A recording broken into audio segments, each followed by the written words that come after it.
I'm going to read from the chapter Materializing a Palace from Autobiography of a Yogi. I'd like to read a few paragraphs. And I've chosen these paragraphs to make the point, as I will later, of the purpose and the example of Lahiri Mahashaya's life to us all, or certainly to most of us. My son, Babaji said, embracing me, your role in this incarnation must be played on an outward stage.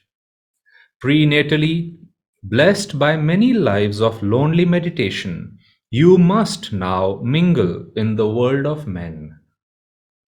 A deep purpose underlay the fact that you did not meet me this time until you were already a married man with modest business responsibilities. You must put aside your thoughts of joining our secret band in the Himalayas. Your life lies in the crowded marts, serving as an example of the ideal yogi householder. The cries of many bewildered worldly men and women have not fallen unheard on the ears of the great ones. He went on. You have been chosen to bring spiritual solace through Kriya Yoga to numerous earnest seekers. The millions who are encumbered by family ties and heavy worldly duties will take new heart from you, a householder like themselves. You must guide them to see that the highest yogic attainments are not barred to the family man.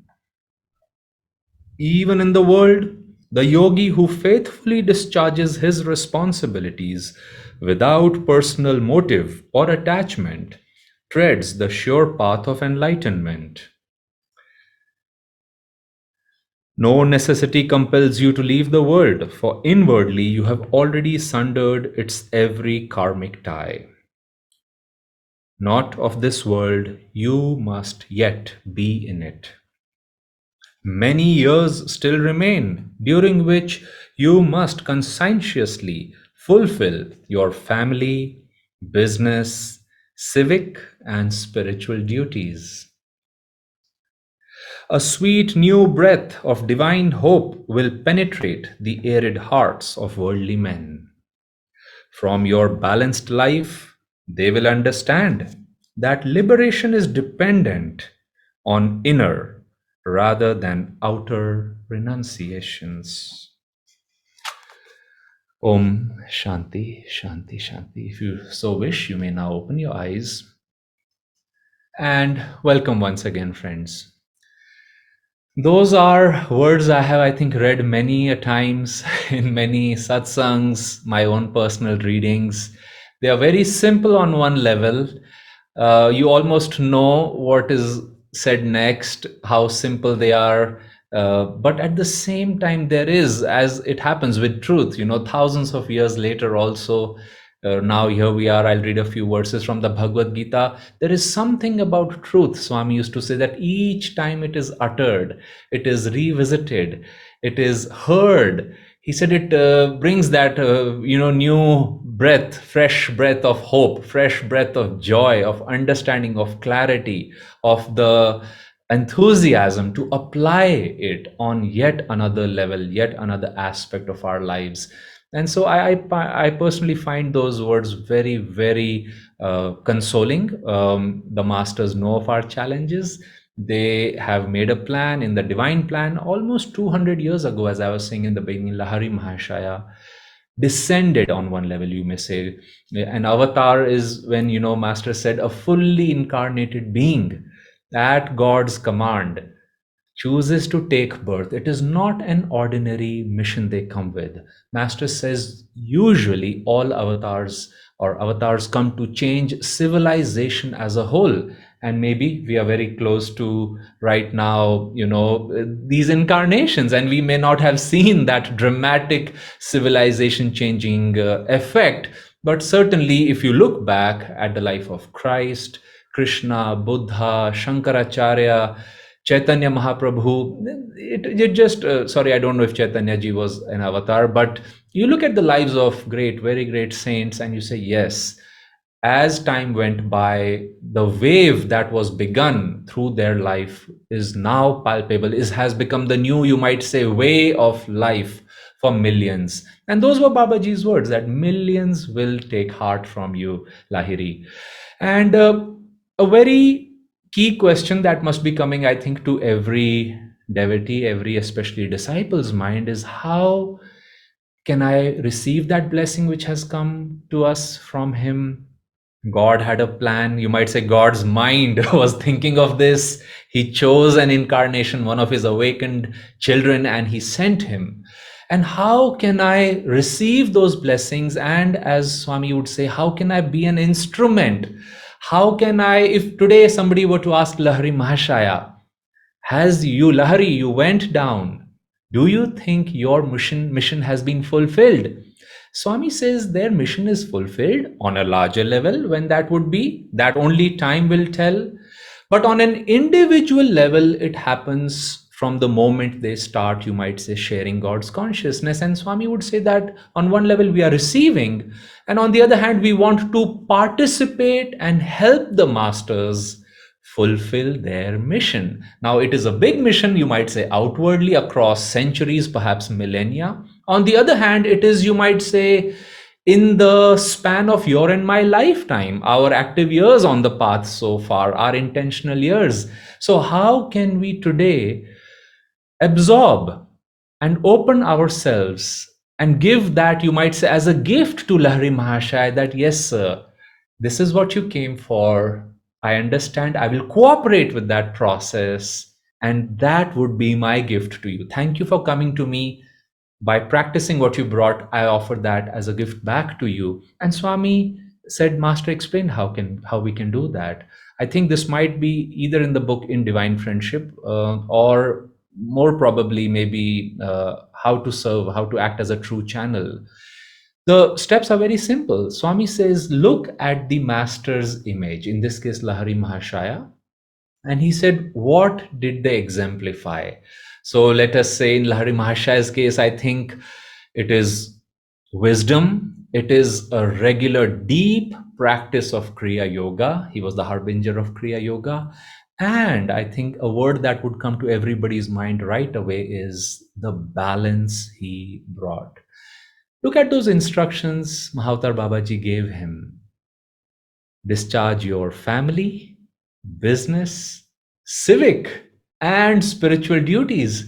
I mean, how much more concise can that be? Don't we all find ourselves in that situation? Even though I'm a monk, I have a family back home. I see an extended family in the spiritual sangha. And the same thing, we have business to do, we have money to raise, we live in a civic society, we have spiritual duties, of course, and we are all the time seeing how can I strike the perfect balance. So Swami says, once you know, and for you, you can also, an avatar is like a diamond. There are many, many facets, many, many aspects of God that shine through them. Many of those aspects will become true for you and me as perhaps age or time goes by for us. And we say, yeah, I never focused on this side of his life. This is more relevant to me now. That is more relevant to me. So the point is, whatever is alive in your mind is aware for you right now. I'm just giving examples. Maybe it's wisdom and balance and kriya practice. Make a note of that. Perhaps even write it down and say, okay, this is what Lahiri Mahashaya means to me. And then what do? Swami says, in your meditation, feel those qualities. And Swami quoted Master as explaining this. He says, feel those qualities, especially towards the end of your meditation, entering your brain through the spiritual eye, filling your brain with wisdom, with a balancing nature in your personality, a deeper willingness and commitment to Kriya. And then he says, not just in the brain, then slowly invite it in your spine. Feel those qualities in the spine. Then he said, feel those qualities of that avatar in your body cells, and all around you. Feel that on one level, to simplify it, you may say, feel that energy of that divine nature quality. Create that magnetism very consciously in yourself. And he says, thereby you would embody those principles, and the masters would say, yes, now the mission for which I had come is getting fulfilled. Because they come. You see, Lahiri Mahashaya came in the past. He was fully enlightened. He was an avatar, as I said. Yogananda ji said he was Raja Janak, the father of Sita in a previous incarnation. Swamiji said that a few disciples told Swamiji that before Swami came to Master, in the previous years, Master had said that Lahiri Mahashaya was even Kabir, the medieval saint of the 16th century. Now, I want to read this one verse from the Bhagavad Gita. This is chapter 3, verse 20. Sri Krishna says, by the path of right action alone, Raja Janak and others like him, Karma Yogis, attained perfection. To offer guidance to others, you too should be active. And you see that underlying theme over here, that Lahiri, you must serve as an example. You must go and be active so that others can take heart from you. I mean, thousands of years ago, the same Leela was playing over there too. And so, how do we learn? Lahiri Mahashaya was, let's say, Kabir, he was Raja Janak. And then Swami explains that, he was playing what God, an avatar does what God tells them to do. That's how Master put it. He said, I only do what Divine Mother tells me to do. So then the question comes, how can you and I ask Divine Mother? Is she farther from us? Does she not listen to our requests? Or are we somewhere, maybe we feel incapable of asking? That could happen sometimes. Or we feel, oh my God, if I openly put this question before her, God knows what she may ask. Better not ask and keep doing a little bit of what I'm doing because, we may feel small. But remember, friends, God, gurus, they are on our side. They are not here to impose anything on us or hasten the process. They are here to bring us happiness, lasting happiness, give us free will. So unless you and I ask again and again and again, Swami used to say every morning he prayed to God this way. He said, I would pray to God through the form, and especially he said through the eyes of my guru. And he said, I would say to God, may thy will be done, not mine. You see, it's very important to do that for our sake, for intentionally saying, and of course, one would pray that way when Swami says one is tired of one's ways, that this is what I want to do.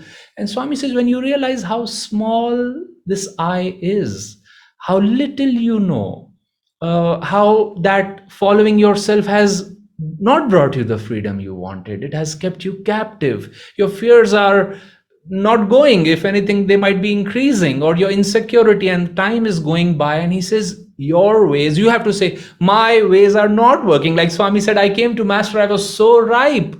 He said, if it was delayed anymore, I would have died.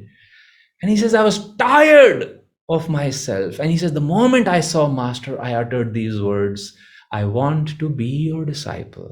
I want to do your will. And that is, once we reach that point, then it becomes very easy. I want to narrate a story from the life of Raja Janak. It's one of my favorite stories, and forgive me if you heard this 5 times already, but I derive many lessons. It's a long story. I'll try to make it short, but there are beautiful lessons over here.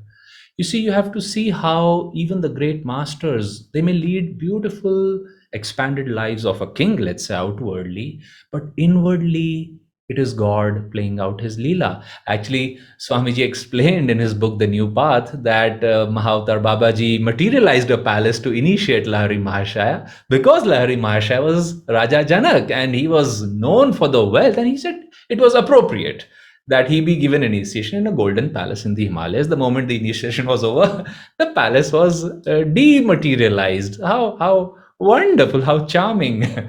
So anyway, Raja Janak and his wife, this is at that point, they are They have come to the forest hermitage from where Ram, Sita, and Lakshmana are just about to begin the 14 years of their exile. Kaikeyi and the other mothers are there. Bharat is there. Other Shatrughan and others are also there. And the way it's going is Bharat is pleading to Ram, sobbing his tears out, that please don't go. Father has just passed away. We all need you. I do not know how to run the kingdom. Forgive what mother has said. Kaikai herself is weeping it and she's regretting. Her heart has changed and she's saying, please come back and everything will be fine. Now, God, in God's ways, now we can in retrospect see that it had to happen that way. And Ram said, no, I'm going to go. And their family guru, it was, I think, Yog Vashisht.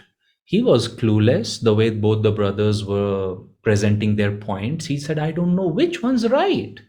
And just at that moment, Raja Janak comes. Very happily, Yog Vashisht, he passes on the burden to Raja Janak. He says, please, can you solve this Dharma Sankat? He said, can you bring us out of this? And Raja Janak, this is very interesting. The first thing he does is he closes his eyes and he prays to God. And he says, my Lord, may your will be spoken through my lips. Now that right there is what Swami used to do. As disciples, as Kriya practitioners, as those who want God realization, that's the bottom line. God, you created me.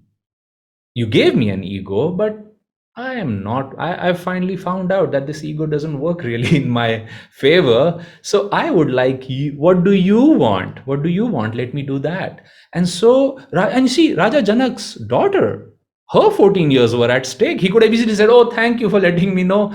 I think you should not go, Ram. That way Sita can stay back. No, it's unthinkable. Such an argument doesn't even come to our mind. And anyway, the more important thing is, he then said, he discussed with both the brothers, and Bharat says, I want Ram to stay back because I love him. I consider him my guru. And Raja Janak said this. He said, Bharat, you have love, and Ram symbolizes dharma itself and law. And he says, there's only one thing in this entire creation. The creation is based on law. He said, but there's only one thing which supersedes law. And he says, that thing is love. And he said, if your love has that power, then Ram can be won over. And so Bharat is very happy. And, he says, what can you do for Ram? And he says, I can die, give up my life this very moment for Ram. And some people are quite happy to hear that. And Raja Janak, again, calm wisdom, he says, Bharat, sometimes it is much easier to die for the object of your love than to live for him. And he says, since you are professing that you love Ram, your love, in order to gain that power, that it supersedes law, should follow its own rule, that you ask the object of your love what he wants you to do rather than tell him what you think is appropriate. That come back, take the kingdom, don't go. I am ignorant. I don't know how to do things. It'll be much nicer. Happier times will prevail if you don't go. You see, at that time, Bharat said these words to Raja Janak. He said, you have saved me from roaming of countless incarnations. I used to think that I love Lord Ram, but I understand that I was actually still in self-love. And he says, then as we know the story unfolds, that he goes back and runs the kingdom for 14 years on behalf of Ram. So on one level, there again we saw non-attachment. As Trilanga Swami said about Lahiri Mahashaya in front of his disciples, somebody asked Trilanga Swami, you are a renunciate, you're a Brahmachari, and Lahiri Mahashaya is a householder. Why do you praise him so much? And Trailanga Swami said, "Oh, Lahiri Mahashaya is like a divine kitten. He is sitting exactly where Divine Mother placed him. And for his attainments that he has attained as a householder, I have given up even my loincloth, everything including my loincloth, because Trelanga Swami was known in his immense lifespan of 300 years to be without clothes many, many times. And such beautifully, lightly he spoke this truth that it's not a matter of outward renunciation. It is a matter of in your heart, in your likes and dislikes, in your devotion. Have you purified the feelings? Have we refined the ego to such a degree, like Swami says, I don't know where Kriyananda ends and Yogananda begins, that you immerse yourself, or like Padre Pio, somebody once accused him, and this man was accusing him for 50 years of betraying the church, of creating a cult around himself. And finally, Padre Pio said, he said a few stories which were very similar to Jesus Christ. And this man said, Jesus Christ, by the way, is known as the Redeemer. He redeems your souls. He's called the Redeemer in Christianity. And this man is furious. And by the way, this is the last night of Padre Pio's life. Look at the Leela, how it plays out. And Padre Pio, this man says to Padre Pio, are you calling yourself the co-redeemer? A co-redeemer? And Padre Pio very simply says, no, there's only one redeemer. He said, but I have invited Christ into myself. I mean, what else will you become once your heart, once your ego, once your self-identity has been merged?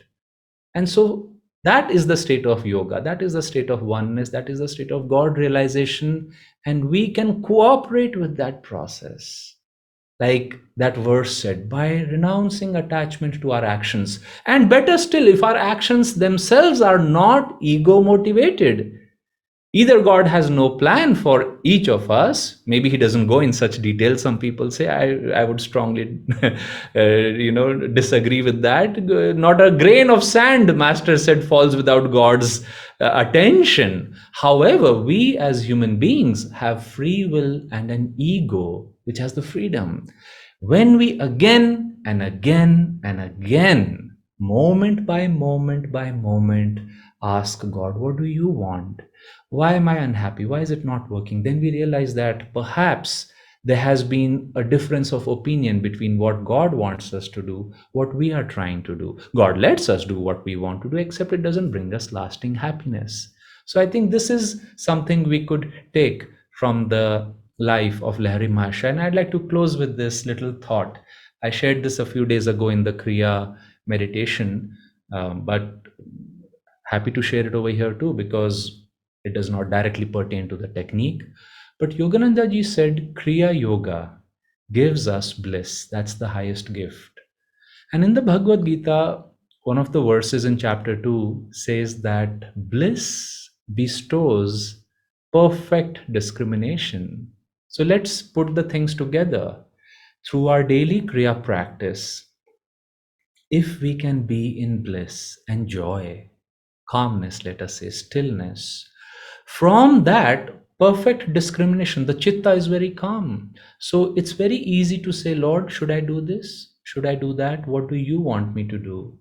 And also, we know, Master says, when your consciousness is established in a high state of awareness, he says, from there, the natural fruits are good thoughts, a very high level of energy, and your actions are in line with divine consciousness. So, in our daily work, we need not worry about the details. Master says that guidance comes in the details. It depends on how deep we go with our meditation.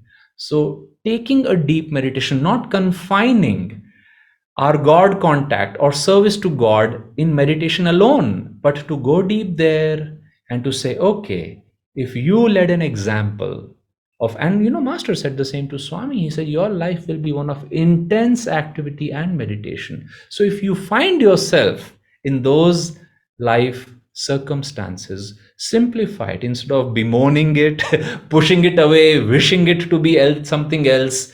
Keep it simple. Say, Lord, I'm going to meditate morning and evening.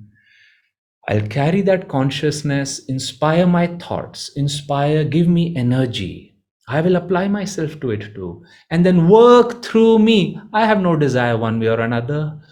The more we offer ourselves up to God, the more He will change us, make us instruments, just as He, wants to. And then we will slowly start seeing that yes, it does work out in the details, in the plan. I never thought it could be so different, but step by step, we feel that yes, it is working out to the best outcomes. So let's